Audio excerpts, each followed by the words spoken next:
Bismillahirrahmanirrahim. Assalamualaikum warahmatullahi wabarakatuh. Alhamdulillahirrabbilalamin. Masih berjumpa dengan saya pada pelajaran kalam. Pada kajian sebelumnya saya sudah menerangkan atau menjelaskan tentang kalam Maturidi berkenaan dengan kalam ilahi atau kalam Allah, melihat Allah, penciptaan, perbuatan, dan al-kasb. Nah, pada kajian kali ini masih pada tema kalam yang lainnya. Saya ingin menjelaskan bagaimana pandangan Maturidi berkenaan dengan hakikat iman, kemudian hukum para pelaku dosa besar, dan yang terakhir berkenaan dengan tafwid dalam mutasyabihat. Tentunya dengan membandingkan dengan mazhab yang lainnya. Pembahasan yang pertama adalah hakikat iman. Sebagaimana kita ketahui bahwa hakikat iman ini memiliki beberapa penafsiran. Sebagaimana dalam mazhab Karomiyah, iman ditafsirkan dengan pernyataan dua kalimat syahadat. Ya, asyhadu alla ilaha illallah, asyhadu anna Muhammad Rasulullah. Sementara Jaham bin Safwan dan Abul Hasan Asy'ari pada salah satu pendapat yang dinisbatkan kepadanya dan sebagian imamiyah menafsirkan bahwa iman dengan mengenal Allah Subhanahu wa taala. Artinya iman itu apa? Iman adalah mengenal Allah Subhanahu wa taala. Kemudian kaum Mu'tazilah memahami hakikat iman adalah mengamalkan hukum-hukum ilahi merupakan bagian dari rukun iman. Jadi mengamalkan hukum-hukum ilahi menurut Mu'tazilah adalah bagian dari rukun iman. Sementara Ahlul Hadis menyatakan bahwa hakikat iman itu adalah tersusun dari apa saja, yaitu dari keyakinan hati, pernyataan lisan, dan perbuatan dengan anggota tubuh. Ya, hakikat iman menurut Ahlul Hadis adalah keyakinan hati, pernyataan lisan, dan perbuatan dengan anggota tubuh. Kemudian Mahakik Tusi dalam Tajrid Aqaid, juga Al-Mahili dalam Manahij menjelaskan bahwa iman adalah kepercayaan hati dan pernyataan lisan. Iman adalah kepercayaan hati dan pernyataan lisan. Mayoritas mutakalim Asy'ariyah dan Imamiyah menyatakan bahwa iman itu tidak lain adalah kepercayaan hati. Nah, Maturidi juga meyakini pendapat ini.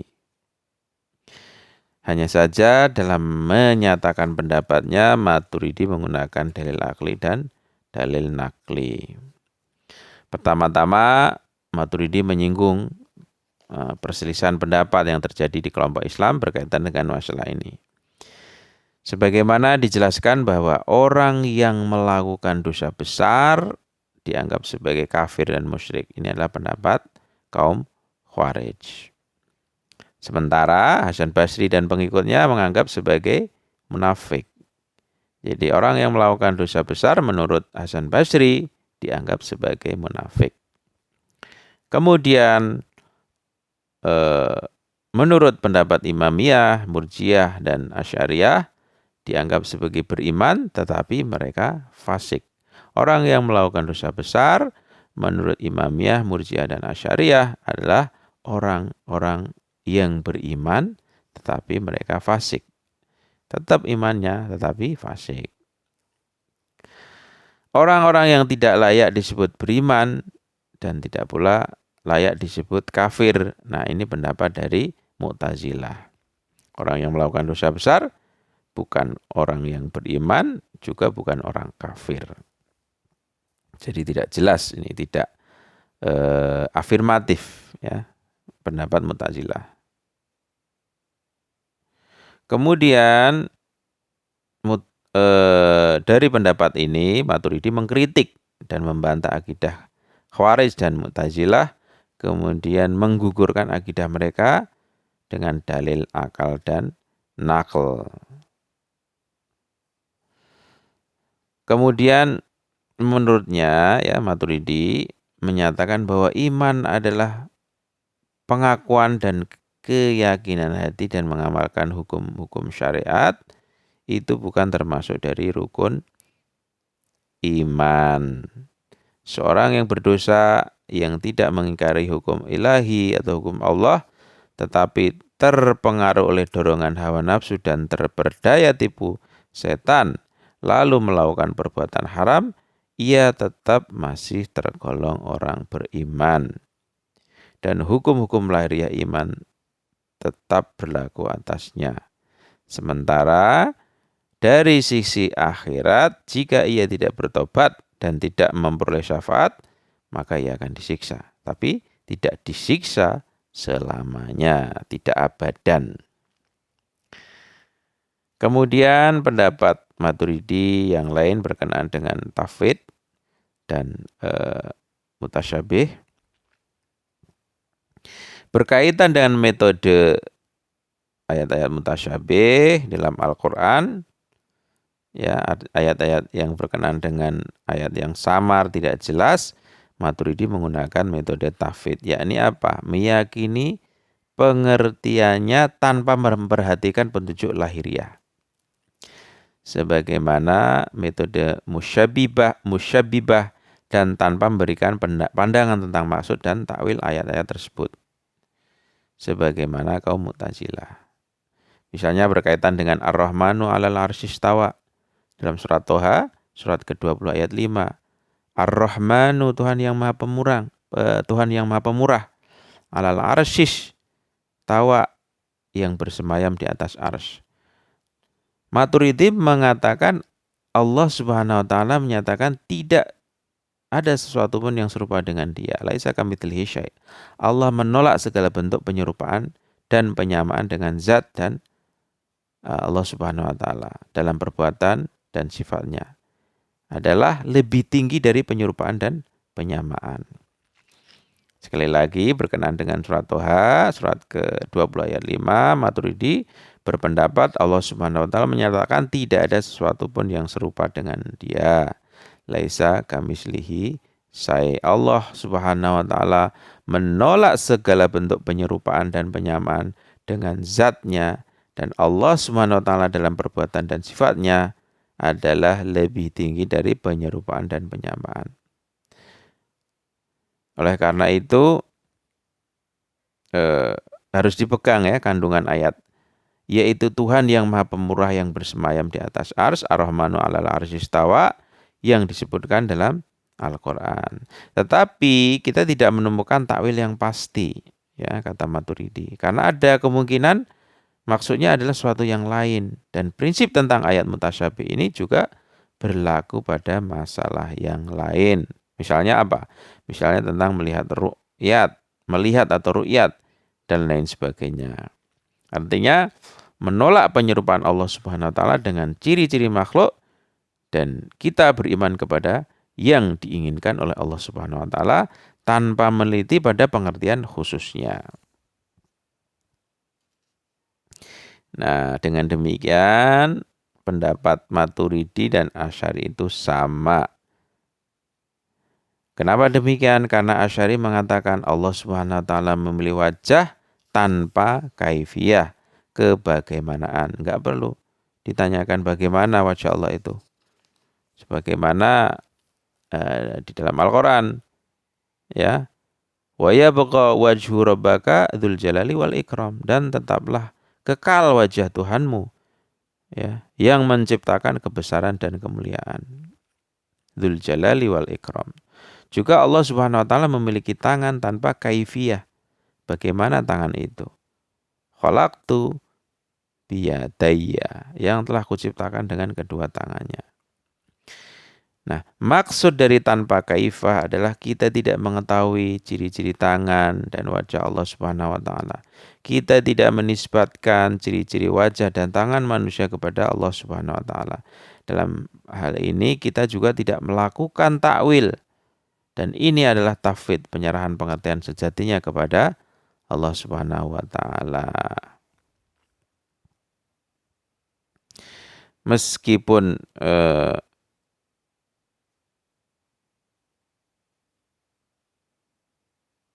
demikian ya, kata Maturidi dan Asy'ari tidak sepakat dalam pendapat tafwid. Ada sekelompok dari mereka yang melakukan takwil dan meyakini bahwa wajah, tangan, bersemayam, istiwa dan semisalnya bukanlah sifat-sifat yang terpisah dari zat Allah Subhanahu wa taala. Tetapi wajah merupakan kiasan dari Allah Subhanahu wa taala. Tangan adalah kiasan dari kekuatan Allah Subhanahu wa taala. Istiwa merupakan kiasan dari kekuasaan Allah Subhanahu wa taala.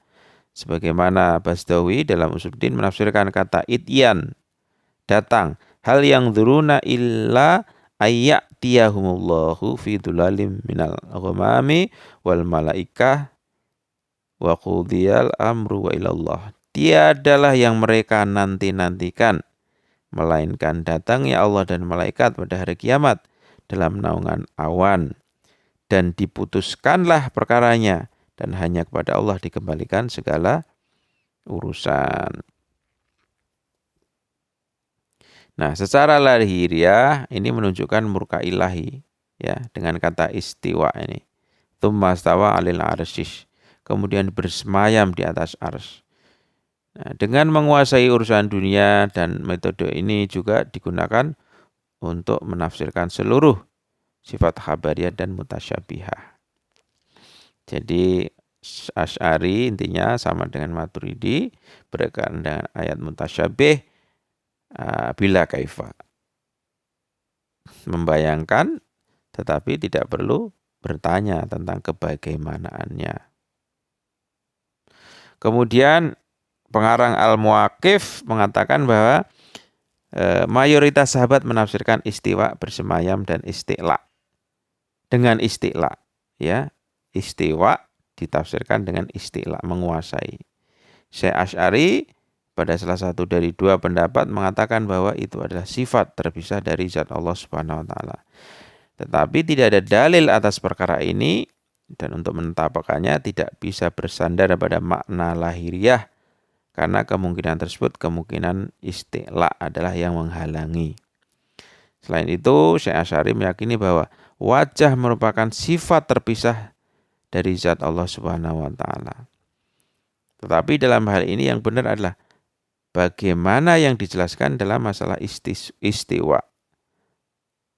Dan harus dikatakan dalam kamus bahasa, kata wajh atau wajah memiliki pengertian anggota tubuh khusus dan tidak dibenarkan mengalihkan pada sesuatu yang tidak dipahami oleh lawan bicara. Nah, dengan demikian maksudnya tidak lain dan tidak bukan adalah pengertian kiasan, dan tidak lain adalah zat dan sifat zat Allah Subhanahu wa taala. Demikian pula dengan sifat baqo atau kekal, sebagaimana dimaksud dalam kalimat yang telah kuciptakan dengan kedua tanganku. Yakni apa? Yakni mayoritas sahabat mengatakan bahwa pengertiannya adalah kekuatan sempurna Allah Subhanahu wa taala dan bukan sifat yang terpisah dari zat Allah Subhanahu wa taala, sebagaimana dikatakan Syekh Asy'ari dan ulama terdahulu.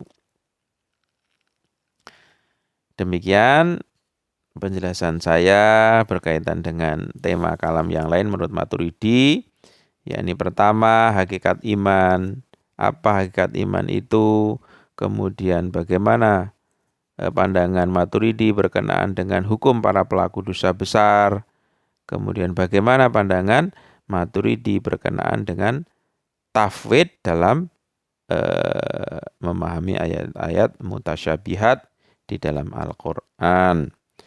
Sekian, semoga bermanfaat. Wassalamualaikum warahmatullahi wabarakatuh.